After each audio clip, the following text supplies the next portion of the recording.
6월 13일 JBC 뉴스 시작합니다. 오늘 박근혜 대통령 임신간급 1171일째입니다. 자, 제가 오늘 제목이요.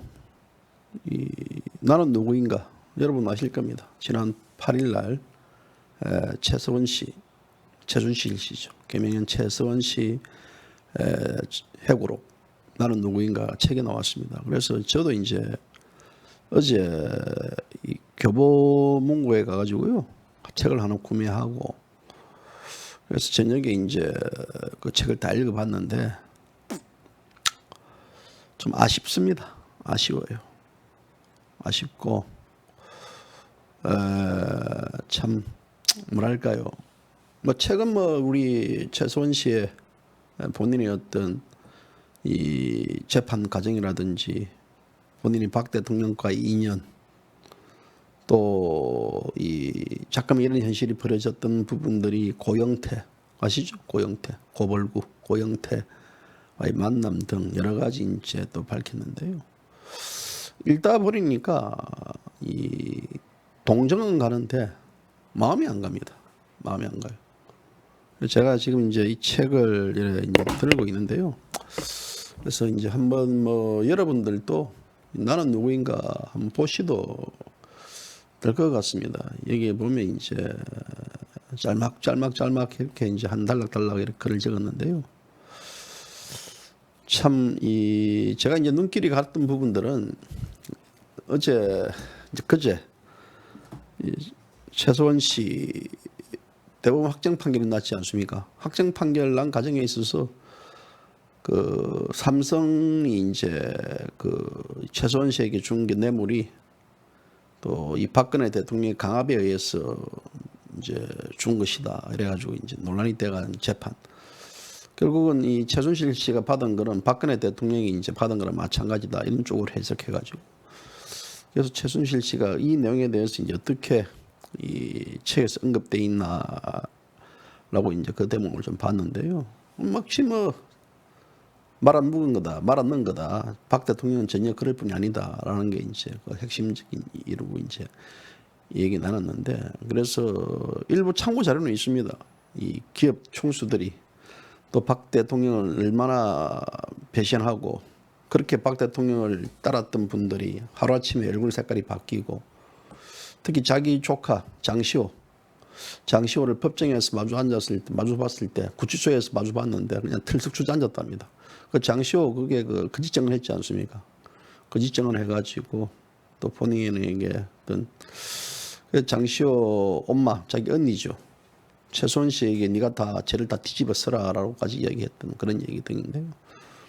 그래서 오늘은 이제 이런 부분들을 관련해 가지고 여러분들에게 좀 어떤 부분들을 좀 포인트를 이 최소원 씨가 두고 글을 적었는지에 대해서 방송을 좀 해드리도록 하겠습니다.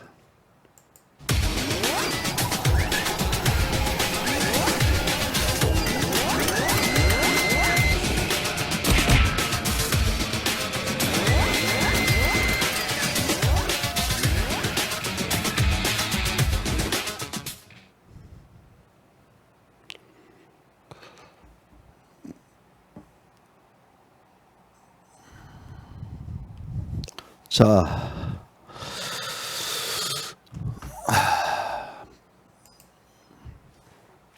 오늘 우리 공화당 분들은 등산하고 이러는 것 같은데요. 항상 잘하십시오. 날씨도 많이 더운데. 대구, 경북 지역은 비가 온다는 내보가 있던데요. 서울은 지금 아직 날씨가 비가 오지 않고 맑습니다. 저는 이 최소원 씨의 책을 보면서요. 다시 한번 이런 말이 생각나더라고요. 예전에 제가 이제 방송할 때마다 가끔씩 이야기합니다. 이 사람은 기룡 화복이 어디서 오느냐.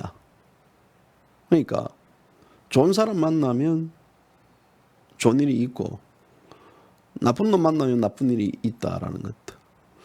이 세상 지금 살아감에 있어서 우리가 이 새끼 좋은 놈, 나쁜 놈 그걸 우리가 구분할 줄 알면 뭐 세상 제대로 사는 거 아니겠습니까만은 사실 이 열길 물속은 알아도 사람 마음 모르지 않습니까? 어떤 놈이 사기꾼인지 어떤 놈이 뻥쟁인지 잘 몰라요.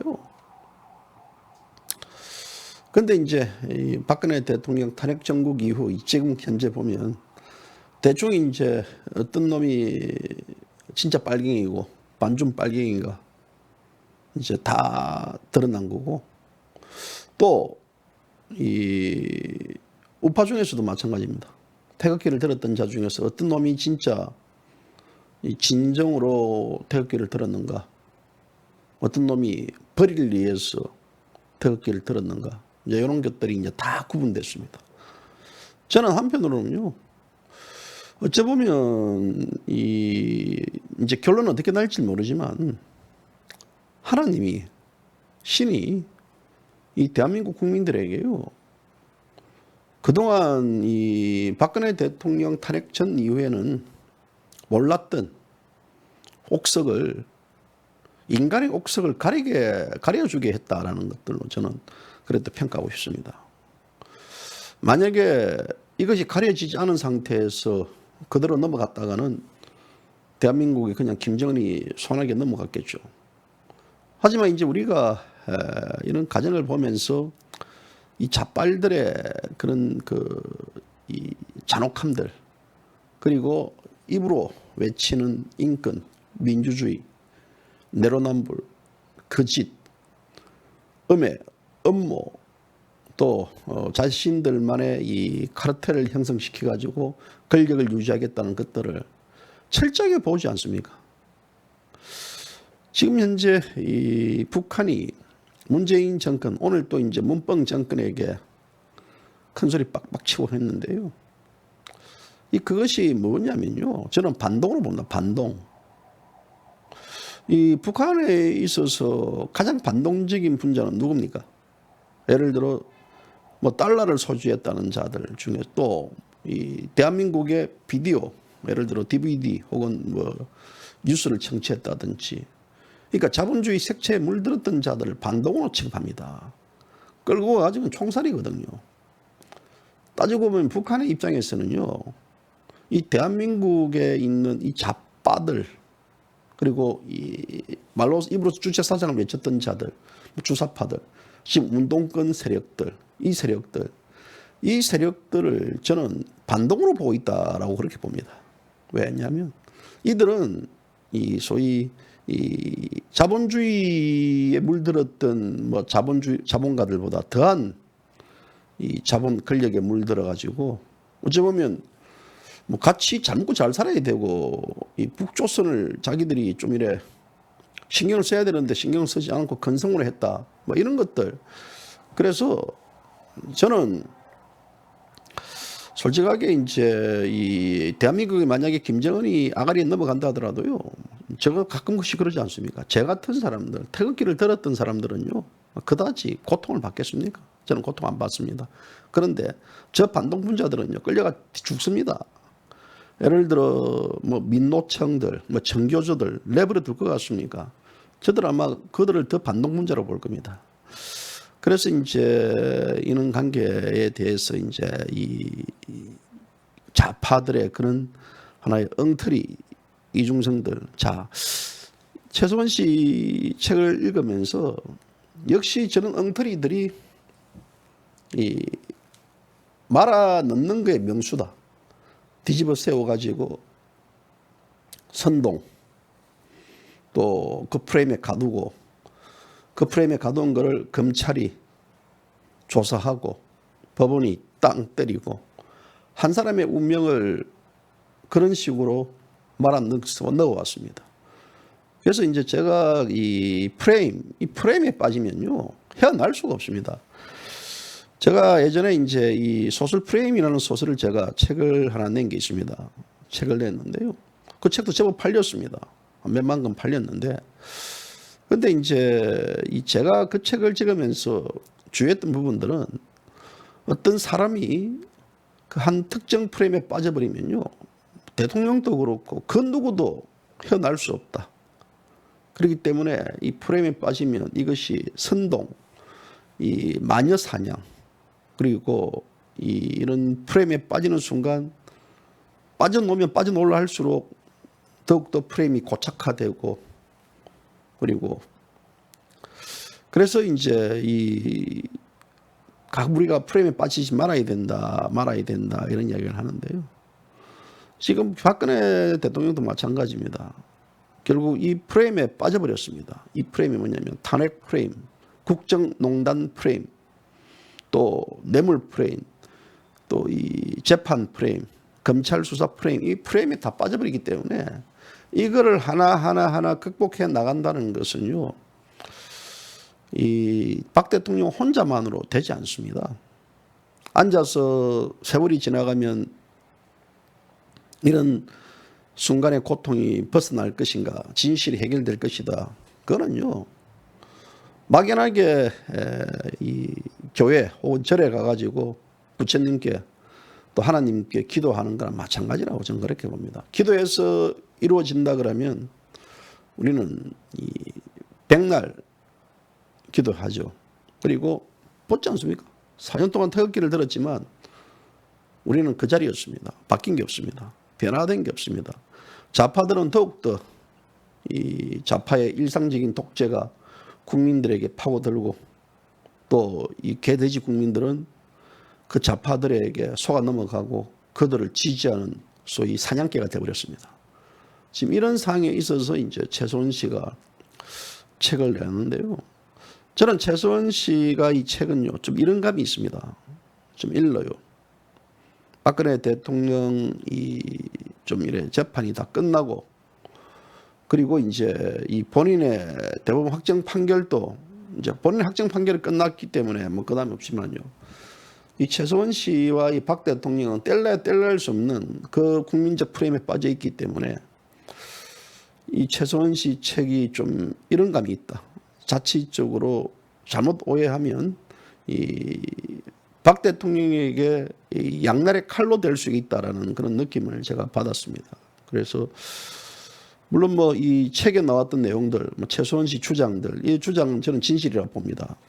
왜냐하면 이 주장들이 거짓과 어떤 뭐 이 사실에서의 관계에 있어서는 저는 진실에 가깝다라고 봅니다. 뭐 그분이 이 구치소 안에서 거짓된 본인의 어떤 그 해고록을 적을 리 만무하지 않겠습니까? 그런데 참 이 박근혜 대통령 주변 사람들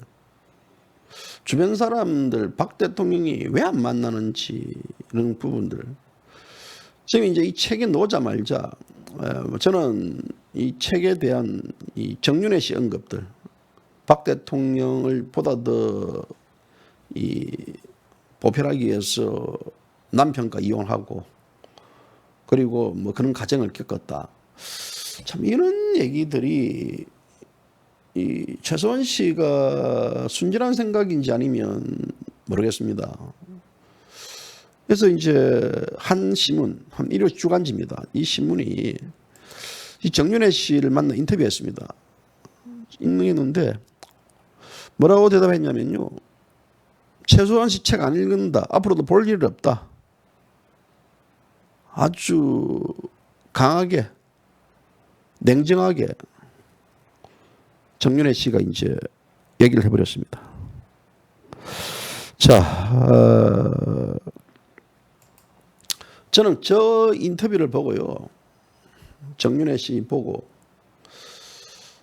이 정윤회 씨는 이제 횡성 쪽에서 살고 또 이제 말 농장을 뭐 하겠다 이런 식의 이제 근황이 나왔는데요. 우리가 일상적으로 이래 보면 그래도 박근혜 대통령을 모셨던 최측근이고요. 또 정윤회 씨, 예전에 이제 박근혜 대통령이 당 대표 시절에 뭐 사실 모든 것은 정윤회 씨를 통해 가지고 다 박 대통령에 전달이 되고, 또 정윤회 씨가 먼저 박 대통령 만나기 전에 면담을 하고, 이 정윤회 씨 실세였습니다. 실세. 그는 기자들 사이뿐만 아니라 뭐 당시 저도 이제 국회 쪽에 출입할 때 뭐 정윤회 씨의 어떤 그 굉장한 큰, 그러니까 이 박 대통령의 비서들 누구입니까? 비서 이런 것들 다 전부 다 정윤회 씨 컨트롤 받았던 사람이라고 하거든요. 그러면 이 역사에 있어서 이런 사건에 휘말리고 싶지 않다라고 발걸음치가 도망가는 거와 지금 이 대한민국 국민들, 박근혜 대통령과 한 번도 인연을 맺지 않았던 대한민국 국민들은 4년 동안 박근혜 대통령 무죄 석방과 탄핵 무효를 외쳤고 아직까지도 이 정윤회의 검은 그림자가 따라다닙니다. 그렇다 그러면 실제 이런 이 정윤회 씨 같은 경우는 박 대통령이 어떤 가장 잘 알고 있는 분이기 때문에 사실 저는 이 정윤회 씨의 어떤 해고력이 더 필요하지 않겠느냐. 그리고 이 정윤회 씨가 박 대통령에 대한 직접적 언급도 좀 하고 그리고 소위 박 대통령 구명운동이라든지 이 박 대통령에 대한 이 잘못된 부분들을 사회에 알리고 어찌 보면 이제 일반 시민들과 함께 진실을 알리는 저항운동을 해야 된다고 저는 그렇게 봅니다. 그런데 저런 자가 이 옥중 해고록에 대해서 이제 자기 자신을 언급한 것을 대가지고 언급했으면 언급한 것이다. 그걸로 끝이다. 시끄럽게 만들고 싶지 않다. 정윤회는 뭐가 그렇게 당당하고 그 당당함이 어디서 나오는 겁니까? 그래서 이제 이 해고록에서 정윤회가 박근혜 곁을 떠나라 거듭 권유했고 또 그런 문제에 대해서 얘기했는데 그래서 이 문제 관련해 가지고 뭐 정윤회 씨는 책도 볼 일도 없고 그는 그 사람 만날 일도 없고 아주 냉정하게 이제 그런 얘기를 했다고 전해집니다. 자, 두 가지입니다. 하나는 박근혜 대통령에 대한 외면, 또 하나는 이 전처 최소원 씨에 대한 냉정한 애면. 우리가 일상적으로 이혼을 했지만 아내가 저렇게 고통을 당한다 그러면요. 뭐 박근혜 대통령 그렇다 치더라도 자신의 아내를 위해서 또 자신의 딸 정유라를 위해서 이 일상적인 사람이라 그러면 거기서 이제 본인이 이 잘못된 이 법적인 문제들이라든지 여러 가지 재판 과정에 있어서의 그 뒷바라지. 예전에 이제 한 기업 회장이 있었습니다. 한 기업 회장이 있었는데 그 기업 회장이 아내가 마녀 사냥해가지고 구속됐습니다. 그래서 그 아내하고는요, 실제 그 사람은 반이혼행 관계고 그런데도 불구하고 아니 왜 그렇게 당신은 당신의 돈을 그렇게 쓰면서까지 아내의 이 구명운동을 하느냐 그러니까 그 사람 하는 말 이런 말이더라고요. 내하고 비록 안 살지만 애 엄마 아닙니까? 애들 엄마고. 그러면 애들 엄마가 저렇게 고통당하고 있는데 이 남편이라는 자가 예면하면 그게 남자입니까? 아니잖아요. 그렇기 때문에 저는 이 아내를 위해서 이렇게 희생을 합니다라고 이야기하더라고요. 아주 당당하게 이야기하더라고요. 만약에 우리가 이 정윤회라는 사람이요, 이런 책에 대해서도 내하고는 상관은 없다. 저 사람이 그러든 말든. 그래서 기자가 이제 이 책을 이렇게 건네주로 한번 읽어봐라고 건네줬답니다. 그런데도 필요 없다 가져가라고. 내가 왜 이런 책을 왜 읽느냐. 뭐 이렇게 이제 했다는데요. 굉장히 실망입니다. 실망이에요. 물론 정윤회 씨가 뭐 이제 와서 박근혜 대통령에 대한 구명운동을 해달라 말은 이미 늦었습니다. 이 저런 자들이 결국은 대통령 곁에 있었다. 뗄래 뗄 수 없는 관계 아니겠습니까? 박근혜 대통령과의 최태민 목사와의 관계, 또 박근혜 대통령의 최태민 목사의 사위가 정윤회고 그 딸이 또 최서원 씨고 또 이런 과정에 있어서 다 엮여 있는 겁니다.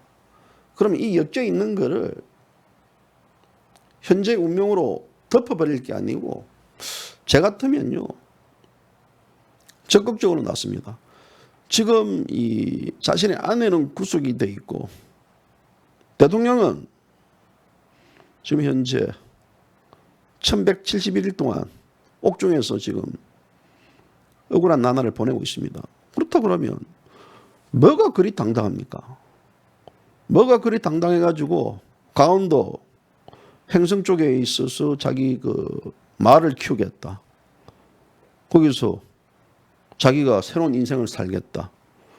이건 뭐 세상 뭐 이렇습니까? 예? 그렇잖아요. 제가 한번 이 정윤회 씨 한번 만나가고 싶어요. 제가 한번 만나러 가려고 지금 내일쯤에 한번 제가 한번 쳐들어가 볼까. 얼마만큼 당당한지, 뭐가 그리 당당한지, 아니면 숨어서 살든지 아니면 종이 천막촌에 들어가가지고 운막촌에 들어가가지고 지도 선풍기 에어컨 없이 그렇게 살든지 뭐가 그리 당당하다고요? 당당하다고. 그 당당함이 어디서 나옵니까? 기가 찹니다. 그거 보니까요. 그래서 이제 그럼 뭐 본인 말 키우려고 하면 땅이 어디 한두 지 필요합니까? 그렇잖아요. 그래서 그런 비정함들을 보면서요.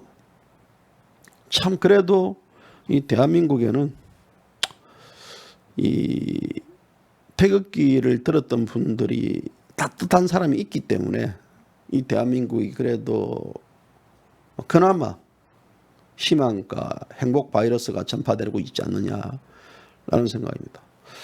그러니까 이 최서원 씨의 책들 보면 전부 다 배신했다. 배신으로 다 점철되어 있습니다. 그래서 이 배신에 대한 얘기들을 했는데 결국은 이제 나는 누구인가? 본인에게 제기됐던 국정농단 혐의 관련해 가지고 전면 다 이제 부인하고 또 이 가족이 없는 박근혜 대통령이 최근해 가지고 개인적인 용무를 봤을 뿐이지 건세 등이 없고 뭐 사익을 챙기려는 의도가 없었다. 이런 것들인데요. 이런 것들 어쩌면 이제 이런 시각은 차이가 있을 것입니다. 그건 최순실 씨의 주장일 수도 있고 뭐 제가 현직 기자 시절에는 그런 최서원 씨의 존재가 많이 알려져 있었습니다. 그래서 기자들이 최서원 씨 찾아내가지고 특종을 해야 되겠다라고 그때 최서원 씨 찾아서 뛰어다니는데요. 이 최서원 씨에 대한 이 평가는 상당히 안 좋았습니다. 솔직히 말하면 뭐 아주 권력을 등에 업고 시건방지다. 사람 알기를 뭐처럼 안다. 다음 그런 주변 증언들이 많이 나와 있어요. 그거는 탄핵 정국 전에 제가 여러분들에게 이제 설명을 드리는 겁니다. 그러면 본인은 여기에 대해서 나는 이 건세를 누린 적이 없다 그러지만요. 대통령의 곁에 있다는 이유만으로, 대통령을 만났다는 이유만으로, 대통령의 용무를 봐주는 그 이유만으로도요. 그 건세를 누리는 거거든요. 그렇지 않습니까? 그렇기 때문에 최순실 씨는 이런 내용들 자체를요, 뭐 건세를 누리고 싶지 않았다 이런 얘기들은요, 제가 볼 때는 이 불필요한 책에 대한 언급이 아닌가. 뭐 책을 평가하는 오늘 방송 아닙니다만은 그래서 거기에 관련해 가지고 또 인터넷 SNS에는 조롱이 많이 나옵니다. 또 이런 고영태와의 만남 이것이 가장 이제 최악의 삶이 되었고 자기는 운명조차 바꿨다 그러는데요. 그러면 그 자리에 있는 사람이 대통령에게 이 지갑을 이제 이래 대통령에게 전해주기 위해서 이제 지갑을 전해주기 위해서 누가 고영태를 소개받았고 그래서 그것 때문에 고영태를 만났다라고 이제 본인은 이제 얘기를 하는데요. 자, 그러면 대통령의 어떤 이 지갑이라든지 대통령에 대한 어떤 여러 가지 이제 이 문제를 하려고 하면 이 사람이 만날 때 누군지 알아야 되지 않겠습니까? 근데 그 사람이 어디 출신이고 또 무엇을 한 사람인지 기본적으로 제가 그렇습니다. 제가 만약 예를 들어 뭐 조원진 지금 현재 대표가 대통령이 됐다 합시다. 그러면 제가 예를 들어 뭐 조원진 대표 측근으로서 뭐 정치 안 한다 이러지만요. 뭐 가령 예를 들면 제가 이제 특정한 사람들 조 대표 뭐 벨트, 조 대표 지갑 뭐 가방 같은 거 뭐 구두 같은 거를 좀 이래 제가 개인적으로 그러면 이걸 만드는 사람이 누구인지 어떤 사람인지 그 확인하고 만나야 되잖아요. 결국은 발단은요. 최순실 씨가 그런 고영태라는 자기 말대로 자기 운명조차 바꿔놨다. 그런 고영태라는 개쓰레기들을 만났고 만남으로써 계속해서 그런 비즈니스를 유지해왔고 그래서 뭐 펜싱을 했다는 것도 나중에 알게 되었다. 이거는요. 만약에 그렇게 이게 맞다고 용물을 보는 그렇게 맞다 그러면요. 그거는 굉장히 잘못된 겁니다. 어쩌면 그런 만남이 결국은 이제 최순실 씨의 그 의상 거기 녹취를 하고 녹음을 하고 영상을 찍고 다 그런 식에 넘어간 거 아니겠습니까? 그래서 이제 이 고영태가 지갑을 팔고 했던 이 자에 대한 접근을 나한테 왜 했느냐 이런 것들. 이 당시 이제 이 최수원 씨에게 접근하는 분들이 많았습니다. 그럼 이런 쓰레기 같은 애들, 족보 없는 애들. 저는 항상 이야기하는 것은요. 사람이 사람을 만날 때는 이 사람의 히스토리가 뭔지, 예를 들어 기업을 하는 사람들이라든지 국가 경영을 하는 사람들은요. 이 사람이 뭐 하는 사람인지 최소한 알고 만나야 되는데 그냥 만난다. 이건 안여자의 시각 아니겠습니까? 이 고영태와의 만남들. 그러다 보니 고영태와의 만남에 있어서 최순실 씨와의 고영태의 관계가 부적절한 관계가 있다니 어떠니 온갖 얘기를 하고 그리고 또 각종 재판 기록을 보면 고영태를 만나러 가고 돈을 주고 이런 과정들 또 그와 함께 이 스포츠 재단을 설립하고 영재 스포츠 센터를 운영하겠다 그런 계획도 잡고 세우고 이런 것들 등 그러니까 이런 내용 관련해 가지고 본인이 아무거나 이 자기는 대통령에게 누를 끼칠 행위를 하지 않았다 하면 그 아니잖아요. 그거는요. 결국 고영태를 사람을 잘못 만나는 것. 사람을 잘못 만남으로써 최순실 씨가 이 사달을 만들어 버렸습니다. 그것은 이 최순실 씨 사건과 박근혜 대통령의 사건을 완전 프레임에 고착시키는 하나의 행위를 작용을 시킨 거라고 봅니다. 그러면 거기에 대해서 지금 최순실 씨 책을 보면요. 후회스럽다, 원망스럽다, 만나지 말아야 되는데 라고 한탄만 놓고 있습니다. 제가 그랬잖아요. 책을 이렇게 참 내는 게 섣불다. 그리고 이제 그뿐만 아닙니다. 박근혜 대통령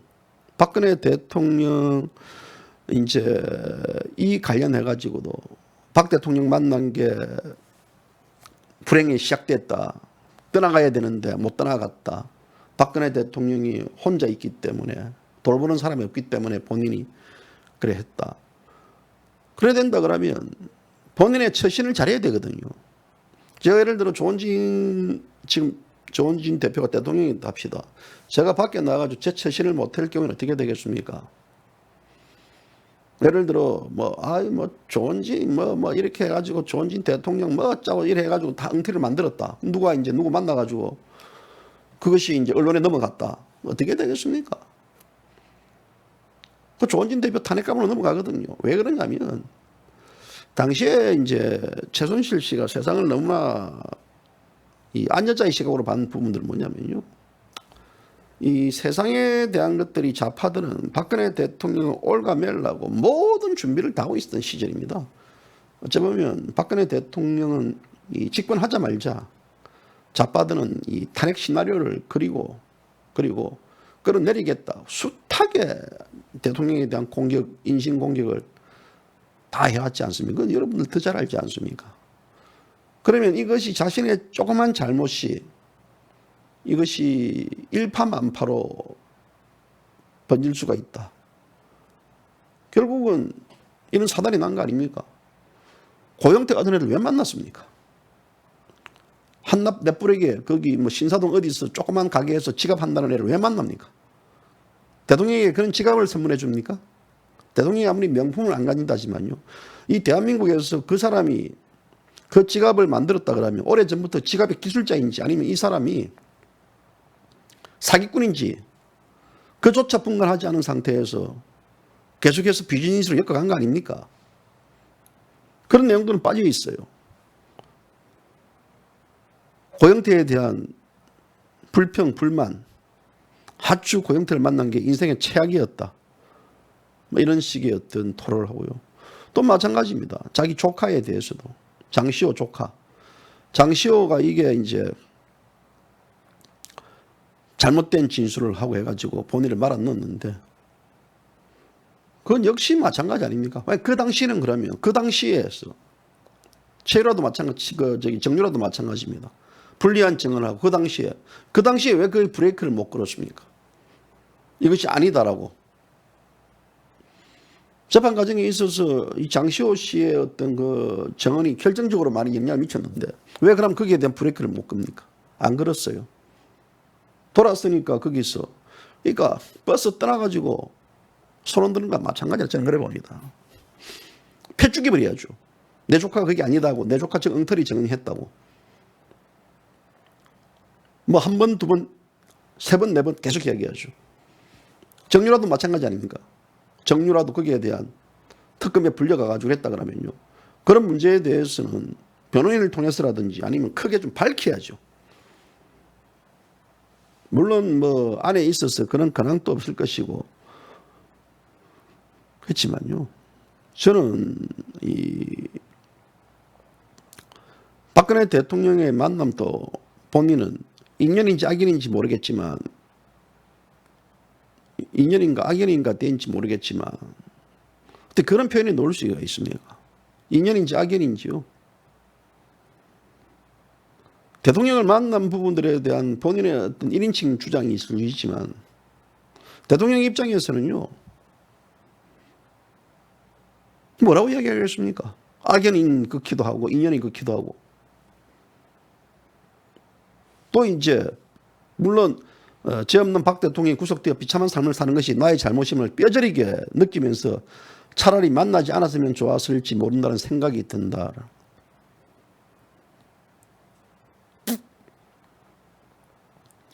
그러니까 이 다른 분들은 이런 책을 읽으면 정서적으로 참 안 됐다, 너무나 불쌍하다, 참 안타깝다, 억울하다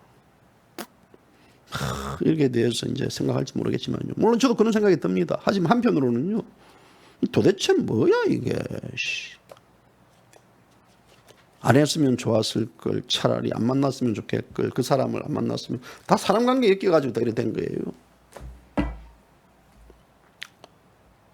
어떻게 했으면 자기 남편이 관심이 없다, 보지 않는다, 만나고 싶지 않다, 필요 없다. 남편이 그렇게 말했겠습니까? 남편이 비정하다라고 말할 수도 있겠지만 결국은 그 남편이 또 왜 그렇게 말을 했는가? 그렇잖아요. 그러니까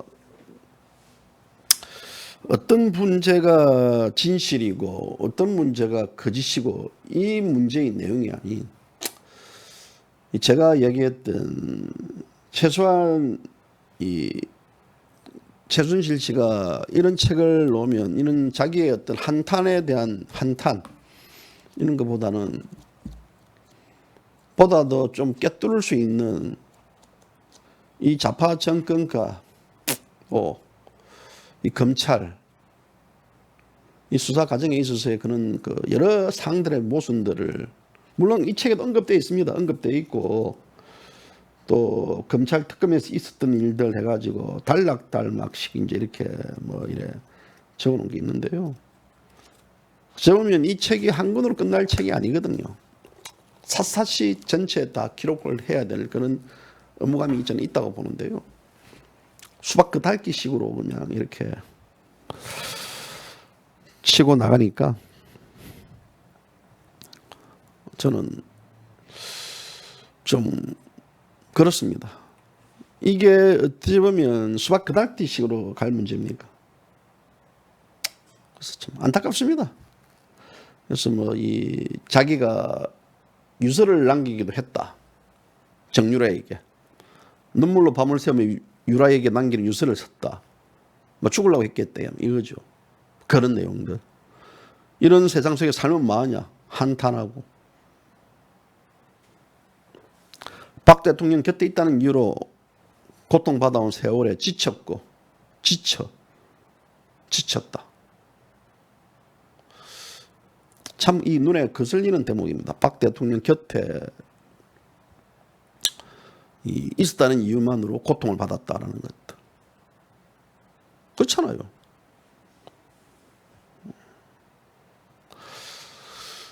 그리고 뭐 이 장시호 씨에 대한 분노, 또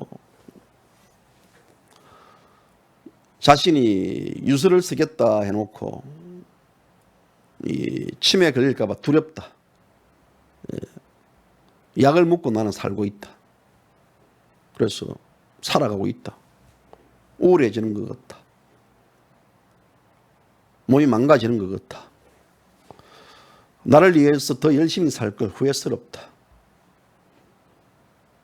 박 대통령 곁에서 투명 인간으로 살지 말고 내 삶을 즐기면서 가족을 위해서 살 것을. 대통령에 대한 한탄, 만남에 대한 후회. 집약하면요, 박 대통령이 만난 거와 고영태 만난 게 후회스럽다 이거예요. 하지만 박 대통령이 구속된 거는 억울하고. 그래서 이 남한을 위해 평범하게 어떻게 살다가 죽을 걸 하는 후회가 밀려온다. 아무도 알아주지 않는 믿음과 신의 때문에 나의 인생이 곤두박질 쳤다.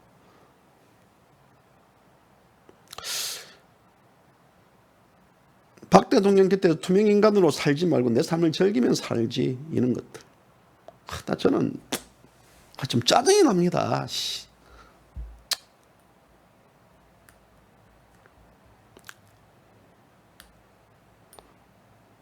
한 번요, 대통령을 모신 이 최순실 씨마저도 박 대통령을 때문에 이 당하는 고통스럽다. 뭐 자기가 제가 엮였기 때문에.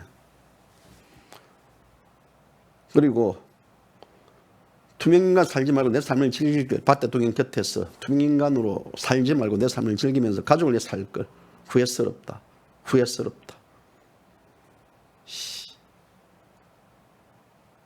이런 표현이 나와야 됩니까?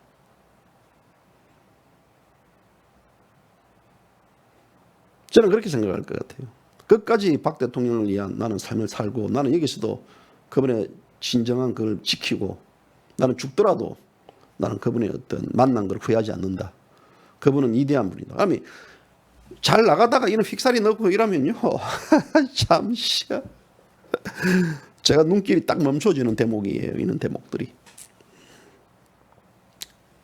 그래서 최순실 씨가, 전 그때 법정에 한 2번 갔는데요. 박 대통령 재판 때. 그 제가 얘기했지 않습니까? 최순실 씨 대통령이 먼저 이제 법정에 출석하고, 그리고 이제 법관에게 공정히 인사하고 이제 자리에 앉았어요. 그다음 최순실이가 들어왔어요.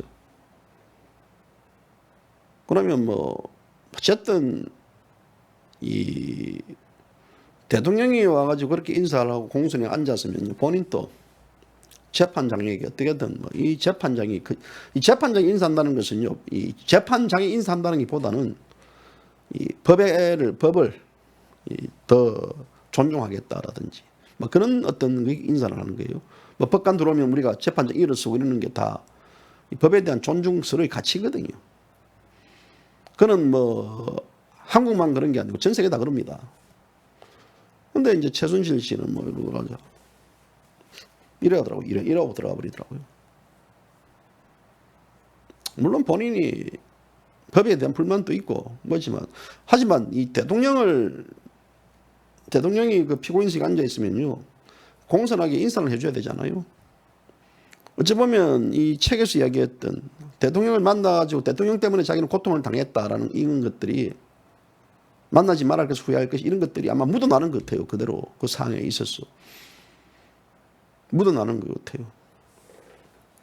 그럼 이렇게 볼 거 아니겠습니까? 최순실 씨가 법정에서 뭐 이래 걷지 말고 공손하게 탁 와가지고요 대통령에게 인사도 탁 하고 이렇게 앉아 있으면요 사람들 보는 시각이 있지 않겠습니까? 야, 참 그래도 저런 분이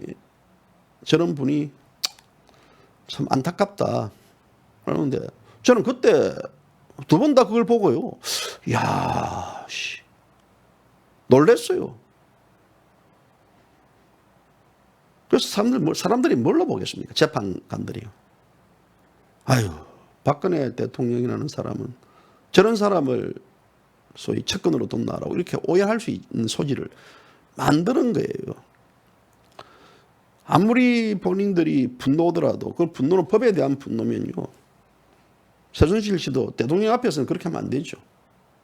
제가 재판 과정에 있어서 두 번을 그렇게 봤기 때문에 그런 얘기를 하는지 뭐 다른 재판 현장에서는 그렇게 하지 않았다고 뭐 볼 수도 있겠지만요.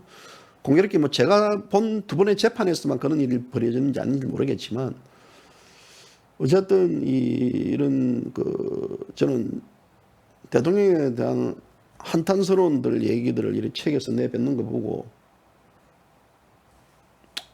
좀 섭섭해합니다. 물론 뭐 전반적인 책의 내용들 이 책의 내용들 관련해 가지고는 저는 뭐 큰 문제는 없다고 봅니다. 여러분들도 한번 읽어보시면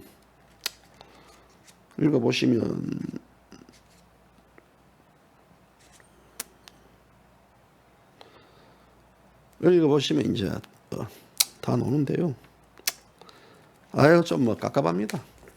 그래서 오늘은 이제 이 내용을 제가 말씀드리는 거는 또 사전에 이 좌파들이라든지 이런 사람들이 또 조롱에 대한 어떤 넘어가지 마라라는 의미에서 이제 여러분들에게 전해드리는 겁니다.